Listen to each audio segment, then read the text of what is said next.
नमस्कार दोस्तों, आपका स्वागत है इस YouTube चैनल में। यहाँ पर सुबह से शाम तक की हर खबर पल पल की बताई जाती है, तो YouTube चैनल को सब्सक्राइब करें लाल बटन को दबाकर और घंटी के बेल आइकन को जरूर दबाएं ताकि हर वीडियो डालें उसकी सूचना आप तक पहुँच सके। नमस्कार, ब्रेक न्यूज आ रही है। प्रियंका गांधी का पीएम मोदी पर जोरदार हमला। अगर आपका 56 इंच का सीना है तो रोजगार क्यों नहीं दे पाए, जमीन पर आकर हकीकत का सामना करें।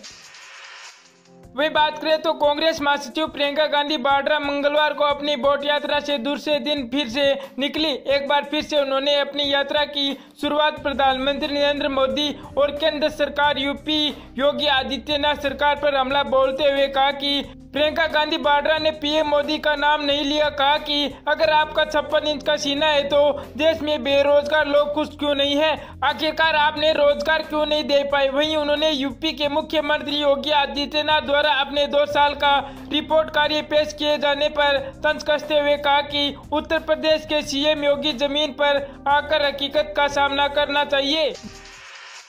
बता दें कि अपनी बोट यात्रा के दूसरे दिन प्रियंका जहां आम लोगों के मुलाकात कर रही थी, वहीं मंदिर मस्जिद जाकर कांग्रेस के अच्छे प्रदर्शन की प्रार्थना भी की। इस सब के बीच में वे केंद्र और यूपी सरकार के खिलाफ हल्ला बोलने में भी नहीं चुकी। उन्होंने यूपी सरकार द्वारा अपने 2 साल के रिपोर्ट कार्ड पेश किए जाने पर पीएम योगी आदित्यनाथ को आड़े हाथ लेते हुए कहा कि पीएम योगी जी जमीन पर आकर देखिए कि स्थिति क्या है। ये रिपोर्ट कार्ड सुनने में बहुत ही अच्छे लगते हैं, लेकिन सच्चाई क्या है। किसान और छात्र और आम आदमी आशा से लेकर आज हर आदमी परेशान है। लोगों से चुनाव के समय जो वादे किए गए थे उनके बारे में कोई बात नहीं कर रहा है।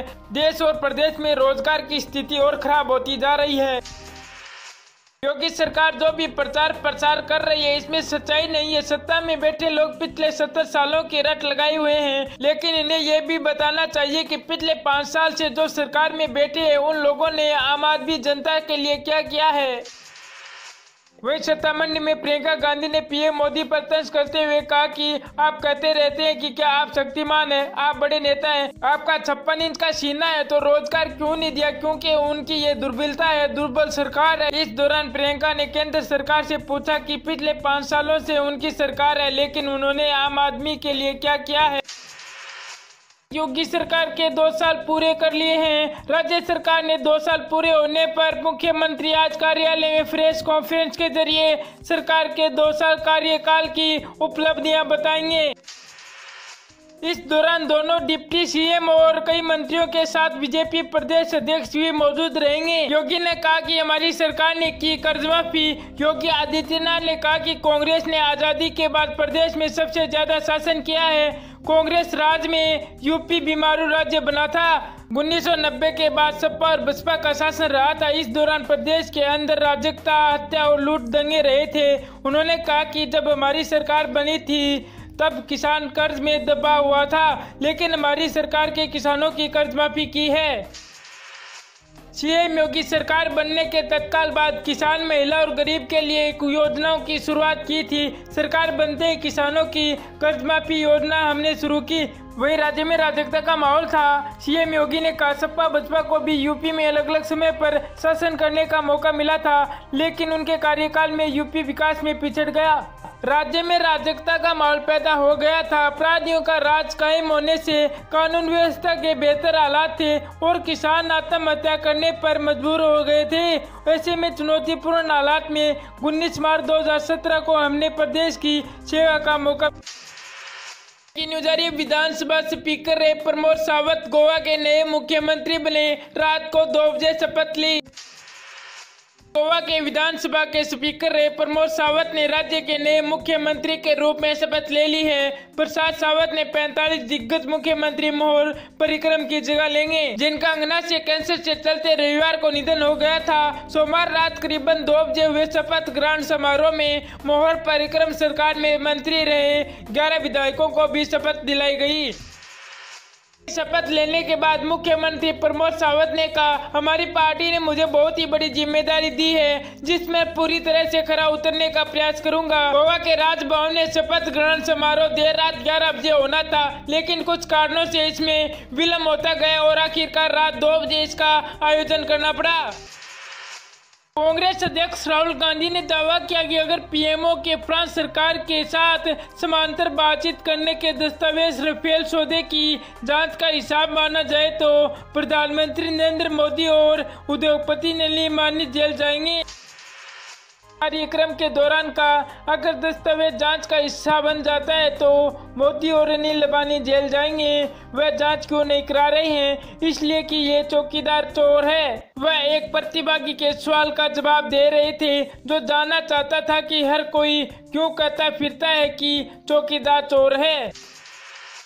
गांधी ने दावा किया कि राफेल विमान को फ्रांसीसी कंपनी दसोल्ट से 526 करोड़ रुपए में खरीदा जाना था, जिसके लिए संपर्क सरकार के दौरान 8 साल की बातचीत हुई थी। हालांकि जब नई सरकार के कार्यभार संभाला तो प्रधानमंत्री स्वयं समांतर वार्ता की। उन्होंने दावा किया कि प्रत्येक विमान के लिए 526 करोड़ रुपए का भुगतान करने की बजाय सरकार ने 1600 करोड़ रुपए का भुगतान करने के लिए सहमति हुई है।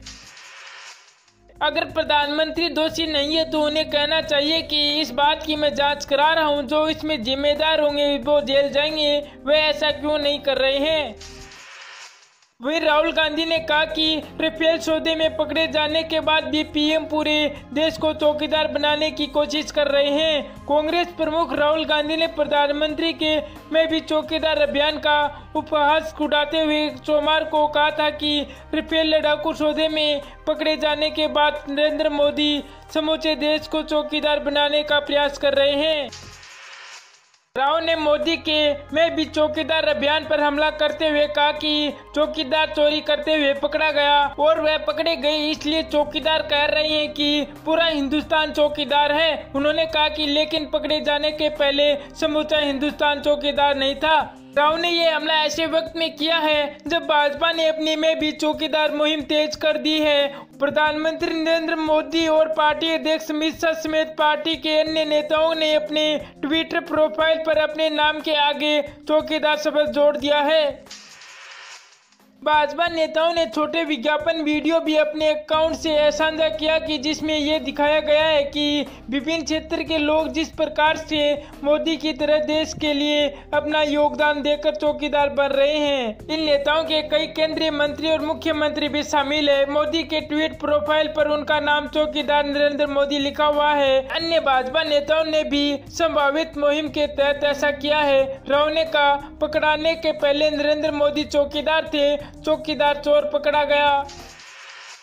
गंगा पूजन कर प्रियंका ने प्रयागराज से शुरू की 3 दिवसीय यात्रा। वहीं बात करें तो कांग्रेस महासचिव पूर्व उत्तर प्रदेश की प्रभारी प्रियंका गांधी वाड्रा ने सोमवार को प्रयागराज में लौटे हनुमान के दर्शन किए और विधि विधान से गंगा की आरती तथा पूजा करने के बाद क्रूज बोट से अपनी प्रयागराज बनारस की 3 दिवसीय यात्रा पर मैनाय घाट के प्रारंभ की। कम क्षेत्र स्थित लौटे हनुमान जी के दर्शन और गंगा पूजन करने के बाद प्रियंका का काफिला शहर से करीबन 20 किलोमीटर मनैया घाट तक पहुंचा, जहां उन्होंने स्थायी लोगों का अभिवादन किया और अपनी इस यात्रा के लिए क्रूज बोट पर सवार हो गई। मनैया घाट पर प्रियंका का स्वागत करने के लिए बहराइच की पूर्व सांसद सावित्रीबाई फुले भी आई थी। वहीं अगली खबर आ रही है 2019 लोकसभा चुनाव पर पहले चरण की 91 सीटों के लिए नामांकन का दौर आज शुरू। 11 अप्रैल को होगा मतदान। लोकसभा चुनाव के पहले चरण के लिए सोमवार को अधिसूचना जारी होने के साथ ही नामांकन का दौर शुरू हो गया। पहले चरण में 11 अप्रैल को 20 राज्य की 91 सीटों पर वोट डाले जाएंगे। नामांकन दाखिल कराने की अंतिम तिथि 25 मार्च को है, जबकि नामांकन वापस लेने की अंतिम तिथि 28 मार्च को है। आइए तो बात करते हैं पहले चरण में कौन से राज्य से कितने उम्मीदवार हैं। पहले चरण में उत्तर प्रदेश से 8, आंध्र प्रदेश से 25, अरुणाचल प्रदेश से 2, असम से 5, बिहार से 4, छत्तीसगढ़ से 1, जम्मू कश्मीर से 2, महाराष्ट्र से 7, मणिपुर से 1, मेघालय से 2, मिजोरम से 1, नागालैंड से 1, उड़ीसा से 4, सिक्किम से 1, तेलंगाना से 17, त्रिपुरा से 1, उत्तराखंड से 5, पश्चिमी बंगाल से 2, अंडमान निकोबार से 1, लक्षद्वीप से 1 सीट पर शामिल है। नामांकन के दौरान कलेक्टर परिषद में भारी संख्या में पुलिस बल तैनात रहेगा। कोई ऐसा प्रत्याशी जिसको सुरक्षा मिली हुई है उससे अपने सुरक्षा के लिए नामांकन कक्ष से बाहर ही छोड़ना होगा। निर्वाचन आयोग ने 1500 मतदाताओं के हिसाब से बूथ बनाने के लिए कहा है।